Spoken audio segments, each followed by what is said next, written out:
ভাবুন তো এক বিশাল সমুদ্রের মাঝে আপনি একা একটি লাইট হাউসে আছেন।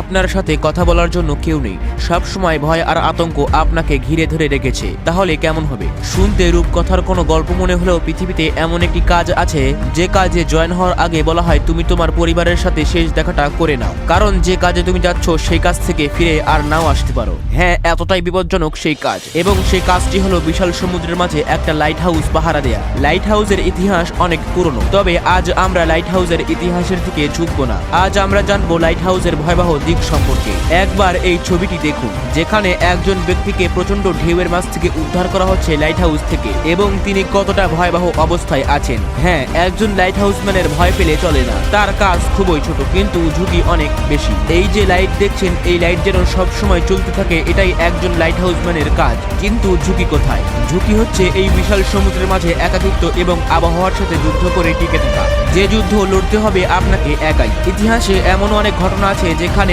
একজন লাইট হাউসম্যান হঠাৎ করে গায়েব হয়ে গেছেন, যার হদিস আজ পর্যন্ত মিলেনি। তবে সবচেয়ে অবাক করার বিষয় হলো তিনি কিভাবে উধাও হলেন, কারণ তার নিখোঁজ হওয়ার কোনো কারণ আজ পর্যন্ত খুঁজে পাওয়া যায়নি। এই লাইট হাউসের কাজ যতটা না বিপজ্জনক, তার চেয়ে বেশি গুরুত্বপূর্ণ, কারণ এই লাইট হাউস সমুদ্রের মাঝে শত শত জাহাজকে পথ দেখায়। এই লাইট হাউস না থাকলে আজকে বাণিজ্যিক জাহাজ বাণিজ্য করতে যেতে পারতো না, মানুষ সমুদ্রে পেরিয়ে গন্তব্যে ছুটে যেতে পারতো না, কারণ সমুদ্রে যখন দিন পেরিয়ে রাত নামে তখন রাজত্ব চলে অন্ধকারের, এবং সেই অন্ধকারের দূর দিগন্তে কি আছে তা নাবিকরা জানেন না। ঠিক সেই সময়ই আধারে আলোর পথ দেখায় লাইট হাউস। দূর থেকে জ্বলা ঝলমলে আলো নাবিকদের নির্দেশ করে কোন দিকে যেতে হবে। শুরুতে এই লাইট হাউস তৈরি করা হতো সমুদ্রের কিনারায়, তবে মানুষ যখন প্রযুক্তির দিক দিয়ে এগিয়ে যেতে লাগলো, তখন তারা সমুদ্রের মাঝ বরাবর যে কোনো পাথরের উপর এই লাইট হাউস তৈরি করতে লাগলো, যার ফলে ভয়াবহতা আরো ভয়াবহ রূপ নিতে থাকে। তবে এরকম কাজ কি আপনার পছন্দ হতে পারে? তা জানাতে পারেন আমাদের কমেন্ট বক্সে। আপনার কমেন্টের অপেক্ষায় রইলাম।